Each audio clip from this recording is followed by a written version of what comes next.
kamusta kayo? Sasaing ako. Maghanda ako ng aming breakfast ni Johan. Nagmadali ako magsaing sa pressure cooker. So, alam nyo, yung pagmamadali minsan, makakatulong talaga ang pressure cooker. Luluto na ako sa ating air fryer. Kagabi may minarinate na ako na tosino. Dahil nag-promise ako kay Johan na mag-breakfast tayo ng tosino na natira pa. So, ito imimix namin ulit. And ngayong araw na ito, ika-40 days ng aking kapatid na lalaki. So yan yung tinola natin kagabi na natira na niluto ko na may malunggay at patola. Ay, patola. Ano ba yan? Kalubay. Ayan, upo pala yan. So nilagyan ko ng upo dahil wala man silang sayote kagabi doon. Hindi, kasi kagabi sobrang lamig.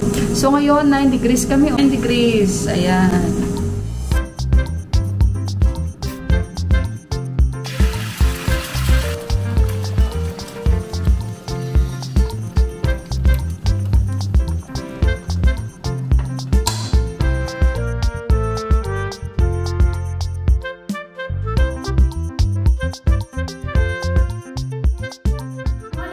Kain po tayo. So, ayan guys. So, ready na yung aming breakfast ni Johan. Ayan. And yung rice namin. Tara guys, kain po tayo. Thank you Lord sa aming masarap na breakfast.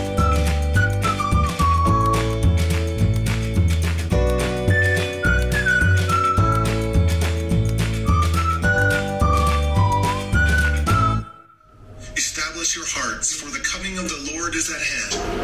I pray all of this in the name of Jesus Christ. Today is a member you can go past. Scriptures the Lord has used.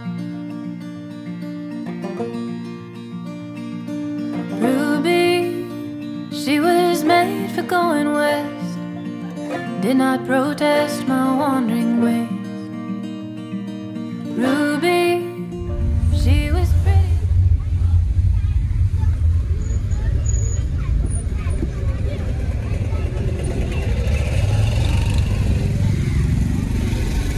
Punta tayo sa simbahan. Happy Sunday sa inyong lahat. Actually, may mass kung hindi ako nagkakamali. 5:30 ata. Pero ngayon, 4 o'clock pa lang. So, titingnan natin guys. Thank you Lord at makasimba ako. Ayan, nagbaon na rin ako ng kandila ko. Lighter. May dalawa akong kasama. O, kain tayo mamaya sa Filipino restaurant. And guys, pasok tayo.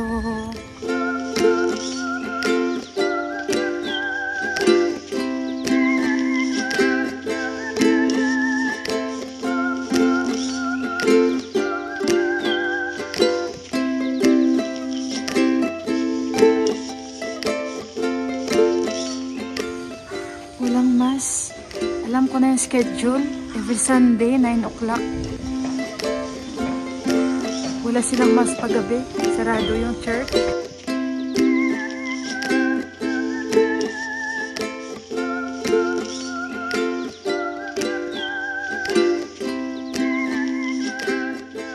Few minutes later. So, yun guys, nag-order na kami. Tingnan nyo na lang yung order namin. At saka, itry ko yung halo-halo nila. Wow! Tikman natin.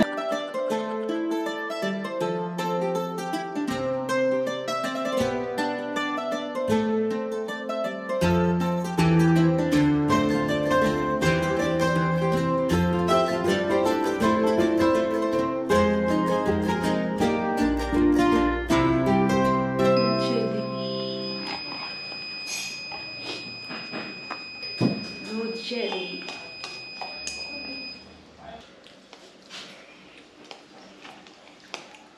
Ang bata, ako ginatag na sa ako, ng halo-halo. Ako nag-order kay Matisting ko siya nagkaon. Diyan naubos at naginatag, puro beans.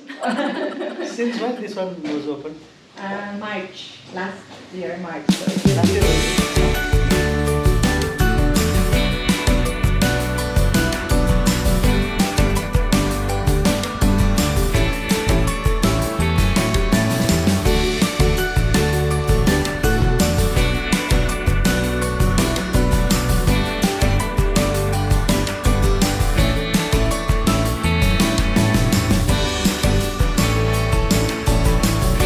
Let's go.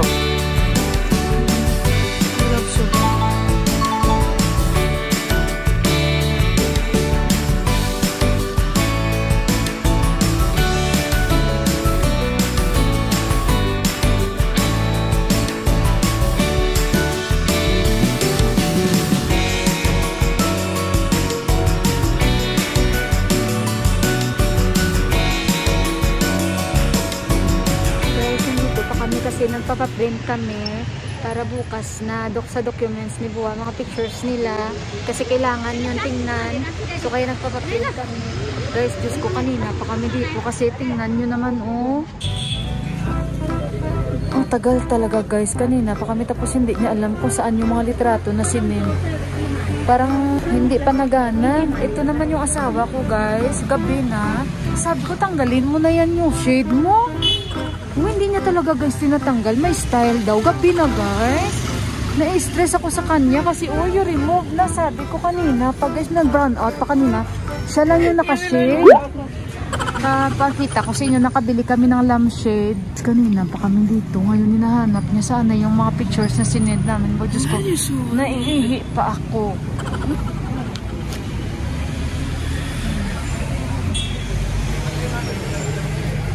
Hindi niya talaga tinatanggal. Gabi na, guys.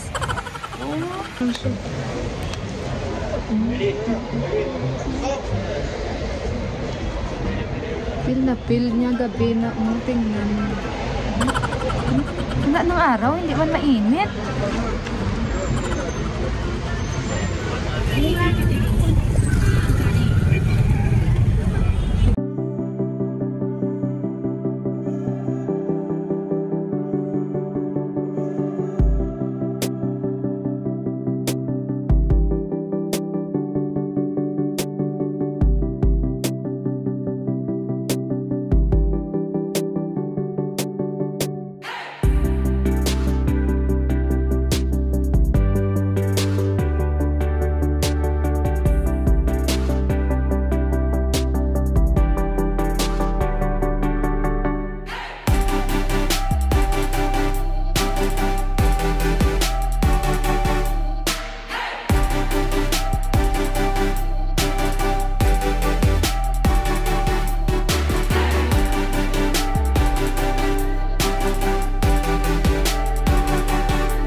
So guys, dito kami. Ibang studio. Ito ang pinuntahan ni Dibak dahil hindi success yung una. Sabi ko, alam mo, napatugtog pa si PR ako dito, guys. Buti na lang pinatay, naintindihan ako. Salamat. So dito kami, malapit ito sa amin. Iling-ing na ako, guys. Ang lamig pa. Doon kami na-stuck sa, ewan ko anong klaseng studio yun, guys. Parang sinauna pa ang mga ginagamit nila. So nakiusap kami dito sa nagmamaneo na dadaan dito kasi kailangan ito bukas i-print para dalhin sa US Embassy ang mga pictures na ito. Kasi hindi pwedeng wala mga pictures yung pruweba ba na may anak talaga si Buwa at nakapunta na siya ng Amerika. So kaya kailangan ang pictures na ito. At sabi ko, bakit last minute nyo gagawin yan? Kailan pinadala? Sabi daw, pinadala ng kuya kahapon. So ngayon namin ipaprint ito. Kasi yung unang studio talagang grabe, wala, hindi niya na-i-print. Oh my god, doon kami natagalan talaga, ano. Di bali-bali lang yung studio yan dito. Kaya sabi ko kay Tipak, sana doon na lang sa area natin na waste lang tayo ng time kanina. So dito kami nila sa taxi, nag-aantay.